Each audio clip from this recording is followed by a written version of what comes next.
ஒவ்வொரு நாளும் ஏதாவது ஒரு புது புது பரபரப்பை ஏற்படுத்தி வந்துட்டு இருக்கு நம்மளுடைய பிக் பாஸ் நிகழ்ச்சி. நேத்து கூட பாத்தீங்கன்னு வச்சுக்கோங்களேன், நம்மளுடைய நாமினேஷன் லிஸ்ட்ல ஆர்த்தியும் 4வது ஆளாக வந்தாங்க.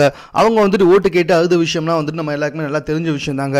இப்படி ஒவ்வொரு நாளும் வந்துட்டு ஏதாவது ஒரு புதுமையான கதையை மையமாக வைத்து பிக் பாஸ் நிகழ்ச்சி நடந்து கொண்டு தமிழக மக்களுடைய மிகப்பெரிய பரபரப்பை தொத்த வைத்துக் கொண்டே வந்துட்டு இருக்கு.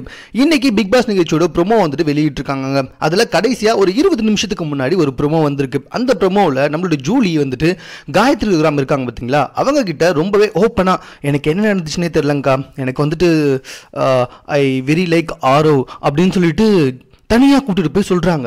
இதை நம்மளுடைய காயத்ரி கிராம் மற்ற கண்டெஸ்டன்ட் எல்லார்கிட்டையுமே போயிட்டு ஜூலி வந்துட்டு ஆரோவை லவ் பண்றா, என்னை கூட்டிட்டு போய் தனியாக சொன்னா அப்படின்னு சொல்ல ஸ்னேகன் வந்துட்டு ஜூலி திருந்தவே மாட்டாளா அப்படின்னு சொல்லிட்டு இருக்காரு. சரி, இதெல்லாம் கூட விட்டுடலாம். ஏற்கனவே ஆரோவும் நம்மளுடைய ஓவியாவும் வந்துட்டு ரொம்பவே லவ் பண்ற மெத்தட்லயே தூத்திட்டு இருக்காங்க.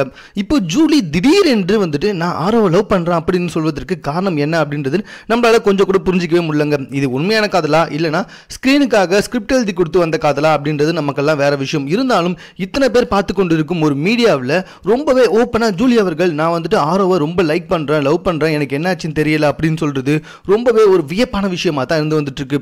ஏற்கனவே வந்துட்டு ஜூலியானா செய்து கொண்டு வந்திருக்கும் விஷயங்களை வந்துட்டு தமிழக மக்கள் கொஞ்சம் கொஞ்சமா எதிர்ப்பு தெரிவித்து வந்துட்டு இருக்காங்க. தற்போது இவங்க இப்படி பண்ற விஷயம் வந்துட்டு தமிழக மக்கள் ஏத்துப்பாங்களா மாட்டாங்களா அப்படின்னு தெரியலங்க. ஆனா ஒண்ணு மட்டும் நல்லா தெரியுது, இதன் மூலமா பிக் பாஸ் வந்துட்டு இன்னும் மிகப்பெரிய பரபரப்பாக ஏற்படுத்தும் ஒரு நிகழ்ச்சியாக இருக்கும் அப்படின்றதுல எந்த ஒரு டவுட்டுமே கிடையாது. ஒருவேளை நான் சொல்றதுல உங்களுக்கு ஏதாவது டவுட் இருந்துச்சுன்னா உடனே Facebook போங்க, விஜய் டிவி டெலிவிஷனோட பேஜை ஓபன் பண்ணுங்க. அவங்க கடைசியா வெளியிட்ட 13 நிமிஷத்துக்கு முன்னாடி இருந்த ஒரு ப்ரோமோவை பாருங்க, உங்களுக்கே எல்லா விஷயமும் புரியுங்க. மேலும் இது போன்ற செய்திகளை உடனுக்குடன் தெரிந்து கொள்வதற்கு எங்களோட சேனலை சப்ஸ்கிரைப் பண்ணுங்க. இந்த வீடியோ பிடிச்சிருந்தா லைக் பண்ணுங்க. உங்க கமெண்ட் எதுவும் அந்த அளவுக்கு எங்க கூட ஷேர் பண்ணிக்கோங்க. தேங்க்யூ.